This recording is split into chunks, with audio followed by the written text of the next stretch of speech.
तो हेडिंग का नाम है solution of simultaneous linear equation.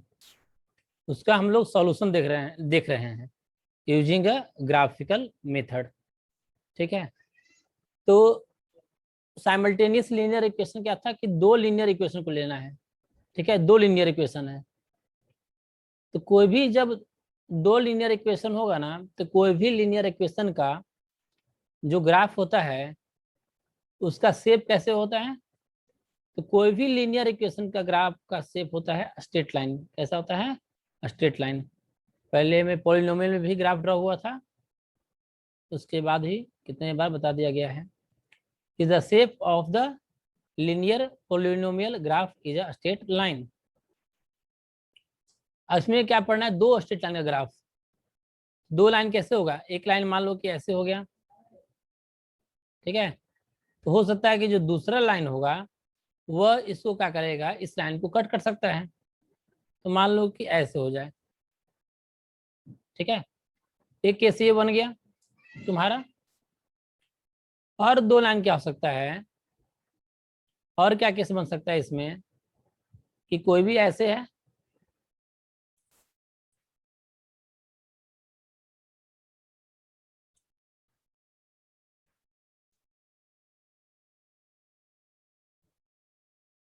Origin. तो हो सकता है कि एक लाइन ऐसे जा रहा है, एक लाइन जा रहा है इस पर,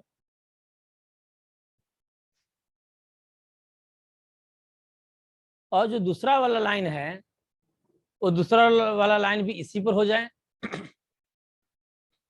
एक लाइन है, एक लाइन पर ही दूसरा लाइन आ जाए, पूरा उसको ढक देगा एकदम, ठीक ना। एक ही लाइन पर दूसरा लाइन आ सकता है। एक लाइन मान लो, इसके लाइन का नाम है L1, ये तुम्हारा क्या है? L2। अब L1 L2 दोनों इसी पर है, यानी कोइंसिडेंट कर गया। ठीक है, और तीसरा ग्राफ कैसा बन सकता है?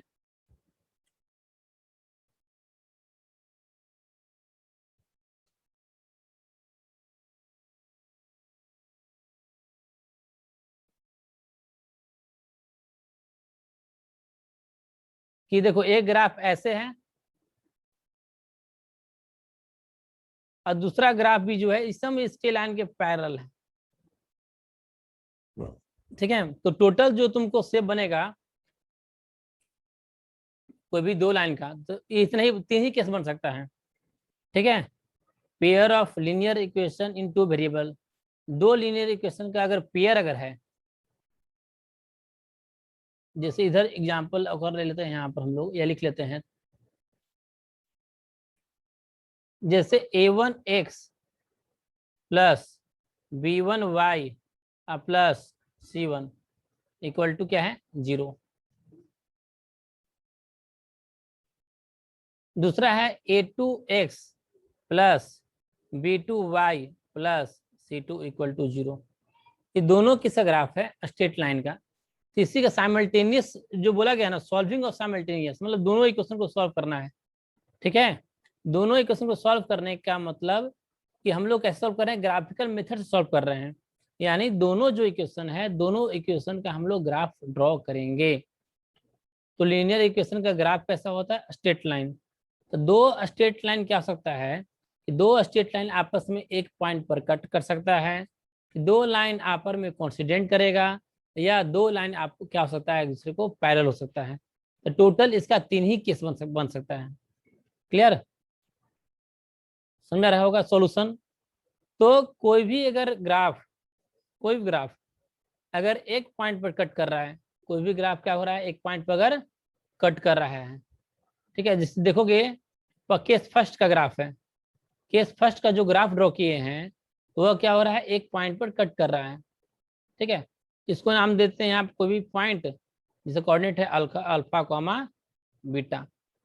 तो पॉइंट पर पी पर कट हो रहा है।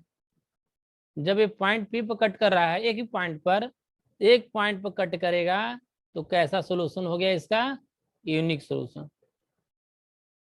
एक पॉइंट पर कट किया, इसलिए क्या लिखे इसको हम लोग? Unique solution.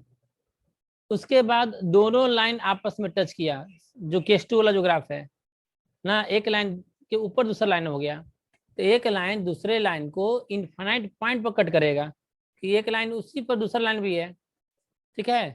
तो एक लाइन जब उसी पर है दूसरा लाइन भी, यानी कॉन्सिडेंट हो गया, तो किसने सोल्यूशन, तो उसके हो जाएंगे इनफाइनाइटली मेनी सोल्यूशन। क्यों? क्योंकि एक लाइन दूसरे लाइन को, जैसे एक लाइन ये हो गया, इसी पर ड्रॉ करते हैं दूसरा लाइन, एक ही लाइन पर दूसरा लाइन ड्रॉ करते हैं, तो ऊपर वाला लाइन जो हुआ, एक लाइन में कितने पॉइंट, एक लाइन में इनफाइनाइट पॉइंट, और दूसरे उसी पर एक लाइन ड्रॉ कर दिए, ठीक है। तो उस दूसरे पॉइंट, जब पहला लाइन में इनफाइनाइट पॉइंट था, तो दूसरे लाइन जो कट किया वो कितने पॉइंट कट किया, इनफाइनाइट पॉइंट पर कट किया। The system of equation has infinitely many solution. क्यों? क्योंकि इनफाइनाइट पॉइंट पर कट कर रहा है, ठीक है। तो दो ग्राफ जितने पॉइंट पर कट करता है उतना सोल्यूशन होता है। तो पहला का ग्राफ का केस वन का क्या था, यूनिक सोल्यूशन, एक पॉइंट पर कट कर रहा है इसलिए। दूसरे वाले में क्या था, एक ग्राफ के ऊपर दूसरा ग्राफ था, यानी एक ग्राफ एक दूसरे ग्राफ को इनफाइनाइट पॉइंट पर कट कर रहा है, इसलिए हो गया वो इनफाइनाइटली मेनी सोल्यूशन। और जो तीसरा जो हो गया वो क्या है, दोनों दिख रहा है पैरेलल। केस थर्ड में देखना, तो केस थर्ड में क्या दिख रहा है, केस थर्ड में पैरेलल है, यानी एक दूसरे लाइन जो है वो एक दूसरे को किसी पॉइंट पर कट नहीं कर रहा है, ठीक है। जब वो किसी पर अगर कट अगर नहीं हो रहा है, तो अगर कोई भी पॉइंट पर कट कर रहा है, नहीं कट कर रहा है, तो उसका होगा तुम्हारा नो सॉल्यूशन। तो unique solution, infinitely many solution और नो सॉल्यूशन का केस समझ में आ गया होगा। वही case one, case two, case third में लिया गया। केस फर्स्ट में क्या लिया गया, when lines L1 and L2 intersect at a point x equal to alpha and y equal to beta is the unique solution. कितना होगा, यूनिक सॉल्यूशन। केस फर्स्ट में, केस फर्स्ट सब याद करना, केस फर्स्ट क्या था, एक यूनिक सॉल्यूशन, क्योंकि एक पॉइंट पर कट कर रहा है। केस टू में क्या हुआ, when line L1 L2 coincident करेगा, कोइंसिडेंट का, कोइंसिडेंट कहने का मतलब क्या हुआ कि एक ही लाइन पर दूसरा लाइन है, तो कोइंसिडेंट, तो कितने सोल्यूशन, इनफाइनाइटली मेनी सोल्यूशन। अगर दो लाइन पैरेलल अगर है, यानी एक दूसरे को कट नहीं कर रहा है, तो उससे कितने सोल्यूशन हो गए, तो उसका हो गया नो सोल्यूशन। तो ग्राफिकल मेथड में ही पढ़ना था तुम्हारा 3 केस। तो कल पढ़ाए थे, देखे होगे कॉपी, लास्ट जो पॉइंट था उसमें लिखवाया था इनकंसिस्टेंट, और दूसरा क्या था, कंसिस्टेंट, ठीक है। तो पहले उसको कॉपी निकालो, उसको इसको पहले लिख लो, उसके बाद देखो कंसिस्टेंट किसको बोलते हैं, इनकंसिस्टेंट किसको हम लोग बोलते हैं। तो एक बार और इसको हम रिपीट कर दे रहे हैं। हम लोग क्या क्या पढ़ लिए अभी इसमें, कि यूनिक सोल्यूशन, यूनिक सोल्यूशन कब होगा, जब दो लाइन एक दूसरे को कट करता है। एक लाइन दूसरे लाइन को सिर्फ कट करेगा, तो दो ही केस हो सकता है कि एक पॉइंट पर कट करेगा या इनफाइनाइट पॉइंट पर कट करेगा। तो दो लाइन जब एक पॉइंट पर कट कर रहा है, तो उसको बोलेंगे हम लोग यूनिक सोल्यूशन। तो केस फर्स्ट था तुम्हारा unique solution when the both line cuts at a one point. Case two में क्या था, कोइंसिडेंट का केस था। केस टू में क्या था, इनफाइनाइटली मेनी सोल्यूशन, जब एक लाइन जब दूसरे लाइन पर आ जाएगा यानी कोइंसिडेंट हो जाएगा, यानी एक लाइन दूसरे लाइन को जब इनफाइनाइट पॉइंट पर कट करेगा केस टू के लिए, तो उसमें हो जाएगा इनफाइनाइटली मेनी सोल्यूशन। और केस थर्ड में क्या हो जाएगा, जब एक लाइन दूसरे लाइन के जब पैरेलल होगा, तो उसमें हो जाएगा तुमको इनफाइनाइटली मेनी सोल्यूशन। ये 3 केस था, 3 केस याद रखना तुम लोग सभी लोग। और उसके बाद हम लोग ग्राफ का क्वेश्चन करेंगे, ग्राफ अब ड्रॉ करेंगे। इसके बाद solve the graphically the system of linear equation 4x minus 5y plus 16 equal to 0 and 2x plus Y minus 6 equal to 0। ये दोनों को पहले तुम लोग ना ग्राफ पेपर ले लेना, और ग्राफ पेपर पर इसको सॉल्व करना है। ऐसे हम लोग रफली अभी हम सॉल्व कर दे रहे हैं, लेकिन ग्राफ पेपर पर तुम लोग सॉल्व कर लेना इसको। तो सबसे पहले हम लोग क्या चाहिए, इसको ग्राफ पर सॉल्व करना है। तो चलो एक ऐसे बना लेते हैं हम लोग रफली, एक्स एक्सिस और वाई एक्सिस पर ड्रॉ कर लेते हैं।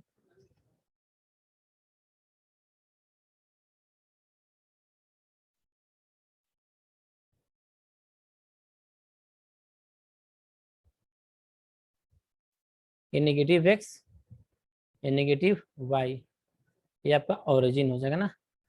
तो हमको किसी भी स्ट्रेट लाइन का जब ग्राफ ड्रॉ करना है तो मिनिमम हमको कितने पॉइंट का जरूरी पड़ जाएगा। जैसे 4x माइनस 5y अब प्लस 16 का ग्राफ ड्रॉ करना है ना, ये लीनियर इक्वेशन ग्राफ है, स्ट्रेट लाइन से ग्राफ होगा, तो मिनिमम हमको 2 पॉइंट का जरूरी पड़ता है। यानी हम लोग x का वैल्यू पुट करेंगे, उससे कोरस्पॉन्डिंग हम लोग y का वैल्यू निकालेंगे, या y का वैल्यू पुट करेंगे, उससे कोरस्पॉन्डिंग हम लोग x का वैल्यू निकालेंगे। तो उसको हम थोड़ा सा को अच्छे से लिख कर दे रहे हैं। इसको हम ऐसे लिख सकते हैं, देखो 5y इक्वल टू, 5 को उधर ले जाओ यानी एक साइड में, तो माइनस से उधर गया तो ये प्लस हो गया, तो बचा क्या है यहाँ पर 4x प्लस 16। तो y इक्वल टू क्या हो गया यहाँ पर 4x प्लस 16/5। पहले जैसे करते थे ना सिंपल कि x इक्वल टू 0 पुट करेंगे, उससे कोरस्पॉन्डिंग y का वैल्यू निकालेंगे, या y का वैल्यू ना 0 पुट करेंगे, x का वैल्यू निकालेंगे। तो ऐसे करो कहीं कहीं सकता है फ्रैक्शन में आ जाए, तो ऐसा हम लोग x y का वैल्यू लेंगे कि मेरा मतलब क्या वैल्यू जो आए वह इंटीजर में आए, ताकि ग्राफ पेपर पर रखने पर हमको आसानी पड़ेगा। ठीक है, तो वैसे ही सोच के हम लोग इसमें क्या करेंगे, x का 2 वैल्यू रख देंगे, उससे कोरस्पॉन्डिंग हमको y का 2 वैल्यू निकल जाएगा। तो अपने मन से सोचना है कि कौन सा वैल्यू इसमें हम लोग पुट करेंगे। तब सोचिए कौन सा वैल्यू से पुट करेंगे बताइए। तो इसमें क्या रखेंगे हम लोग, x इक्वल टू 1 रख सकते हैं अगर देखोगे तो, then putting x equal to 1। जब x इक्वल टू 1 जब पुट करोगे तो y का वैल्यू जो आएगा तो 4 इंटू 1 प्लस 16/5। तो y का वैल्यू कितना हो जाएगा यहाँ पर 4 प्लस 16/5, यानी y equal to 20/5, then y equal to 5 हो जा 20। इन एक पॉइंट तुम्हारे मिल गया, पॉइंट क्या मिला x इक्वल टू 1, तो y का वैल्यू आया 4, यानी एक पॉइंट का नाम देंगे हम लोग p, जिसका कोऑर्डिनेट आ गया 1,4। इसको लिख लेंगे। अब फिर सोचेंगे कि हम लोग क्या x का कौन सा वैल्यू पुट करेंगे, ठीक है, जिससे मेरा y का वैल्यू मेरे नेचुरल नंबर में इंटीजर में मेरा आ जाए। तो ऐसा हम लोग सोचेंगे, तो यहाँ तक लिख लीजिए। तो दूसरा हम इसमें सोचें कि और कौन सा वैल्यू इसमें पुट कर सकते हैं, कि 2 पॉइंट हमको निकालना है ना, किसी भी स्ट्रेट लाइन को ड्रॉ करने के लिए मिनिमम 2 पॉइंट की जरूरी है, तो हमको 2 तो निकालना पड़ेगा। तो हम लोग अब पुट करेंगे, putting x equal to -4 put कर लो, क्यों -4 जा 16 हो जाएगा, तो जैसे y इक्वल टू पुट करेंगे, y इक्वल टू हो जाएगा 4 into -4 plus 16/5, then y equal to -16 plus 16/5, then y equal to 0/5, then y equal to 0। यानी जो पॉइंट जो तुम्हारा आया यहाँ पर जो तुम्हारा पॉइंट आ गया, वो पॉइंट को मानते हैं हम लोग Q। इसमें x का वैल्यू कितना था, x का वैल्यू -4 था, तो y का वैल्यू कितना आया 0, तो हम लोग यहाँ पर लिख दे रहे हैं -4, 0। तो 2 पॉइंट मेरा आ गया, तो 2 पॉइंट आ गया तो हम लोग अंदाजा से इसको ग्राफ पर प्लॉट कर लेंगे, लेकिन ग्राफ पेपर रहता तो एग्जैक्ट आता, ऐसे हम लोग थोड़ा सा अंदाजे से इसको हम लिखेंगे। तो चलिए इसको यहाँ तक आप लिख लीजिए।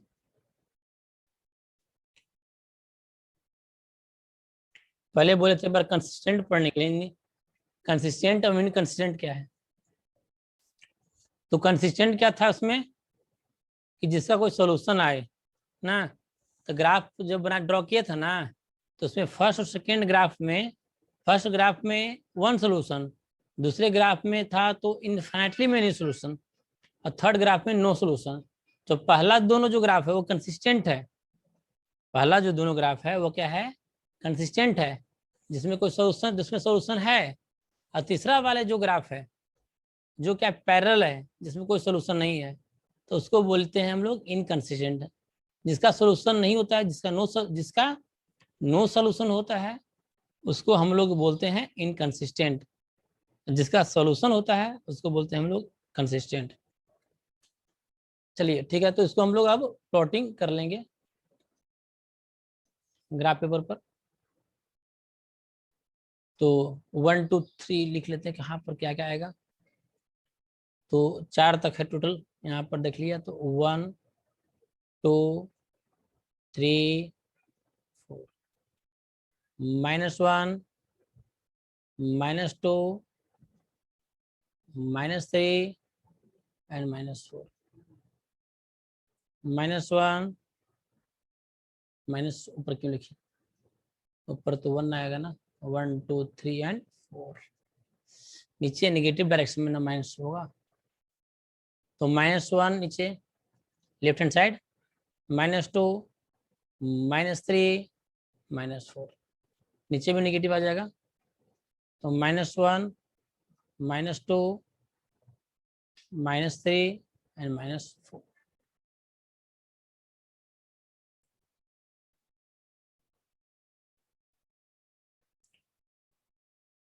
तो सबसे पहले इसमें पॉइंट इसमें दिखाना है। तो पहला पॉइंट P है, P क्या है 1,4। तो 1 कहाँ पर है, x = 1 और y = 4। तो x = 1 और y = 4। अब देखोगे x = 1 तो यहाँ दिख रहा है यहाँ पर, y = 4 कहाँ पर है, यहाँ पर है। जब दोनों को मिलाओगे, ऐसे करना नहीं है, तो ग्राफ पेपर पर तुमको रहेगा ही, लेकिन हम यहाँ पर इसे मिला दे रहे हैं। एक पॉइंट यहाँ मिल गया तुम्हारा, जिसको पॉइंट P माना गया था 1,4। दूसरा पॉइंट है -4,0, यानी x एक्सिस पर है, y इसका 0 है, यानी ये पॉइंट यहाँ पर है। ठीक है, जिसको माना गया यहाँ पर Q। अब दोनों को क्या करेंगे, हम लोग मिला देंगे। ठीक है, चलिए दोनों को मिला देते हैं।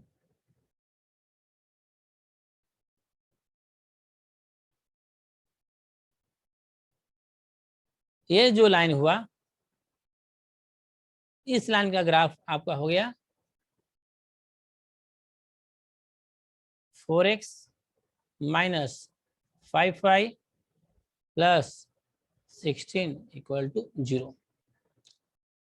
इसको यहाँ तक लिख लीजिए। फिर सेकेंड वाला हम लोग क्या करेंगे, ग्राफ अभी ड्रॉ करेंगे। ईयरफोन नहीं लगाया। फर्स्ट का ग्राफ ड्रॉ हो गया 4x - y + 16 का। अब नेक्स्ट देखेंगे हम लोग ग्राफ 2x + y - 6 = 0। इसको भी y = के टर्म में ऐसा लिख लेते हैं। तो y = हो जाएगा यहाँ पर 6 - 2x, 6 - 2x। ठीक है, इसमें तो कुछ ऐसा वेरिएशन को दिख नहीं रहा है, कुछ ऐसा नहीं है, मतलब कुछ ज़्यादा ऐसा दिख नहीं रहा है कि इसमें फ्रैक्शन का आएगा। लेकिन वैसा लोग छोटा छोटा वैल्यू आ जाए, जैसे हम लोग क्या करेंगे, इसमें पुट करेंगे, पुटिंग x = 3 पुट कर लो। 3 पुट करने से क्या हो जाएगा, तुमको एक 0 आ जाएगा। 6 - 2 × 3, देन y = कितना हो जाएगा, 6 - 6, देन y = 0। देन हम कुछ पॉइंट मान लेते ए जो पॉइंट आ जाएगा, ए आपका आ जाएगा 3,0।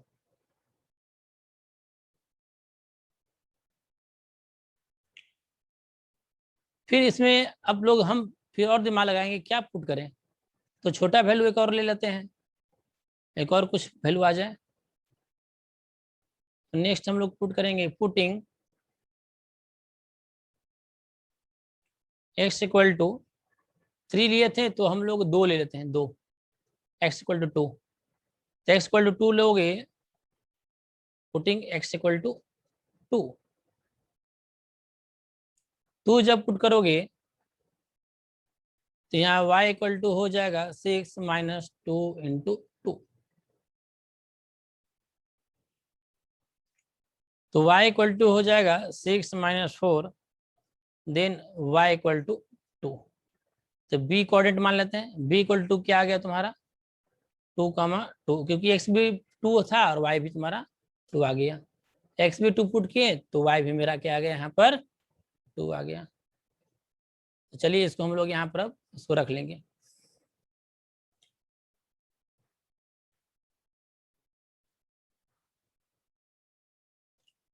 तो a है 3,0, तो 3,0 कहाँ पर आ जाएगा देख लो। तो x इक्वल टू 3 y,0, तो यहाँ पर वैल्यू आ जाएगा। देखो यहाँ पर आ जाएगा 3,0, जिसको मानते हैं यहाँ पर हम लोग a। दूसरा है 2,2, तो x equal to 2, y equal to भी 2, यानी दूसरा पॉइंट तुम्हारा यहाँ पर आ जाएगा। इस पॉइंट को मान लेते हैं क्या हम लोग b। इस पॉइंट को मान लेंगे हम लोग b, ये वाले पॉइंट को b है 2,2। अब हम लोग क्या करेंगे, दोनों को मिला देंगे ना। तो दोनों को मिला दो, किन दोनों को, a और b वाले पॉइंट को। तो टेढ़ हल्का हो सकता है ना, तो देख लेना ऐसे टेढ़ हल्का ऐसे हो गया। यानी किस पॉइंट पर कट किया तुम्हारा, इस पॉइंट पर कट गया। यहाँ पर दोनों ग्राफ इस पॉइंट पर कट किया। वही अगर ग्राफ अगर रहता ना, तो ग्राफ से पकड़ में आ जाता इस पॉइंट का कोऑर्डिनेट तुम्हारा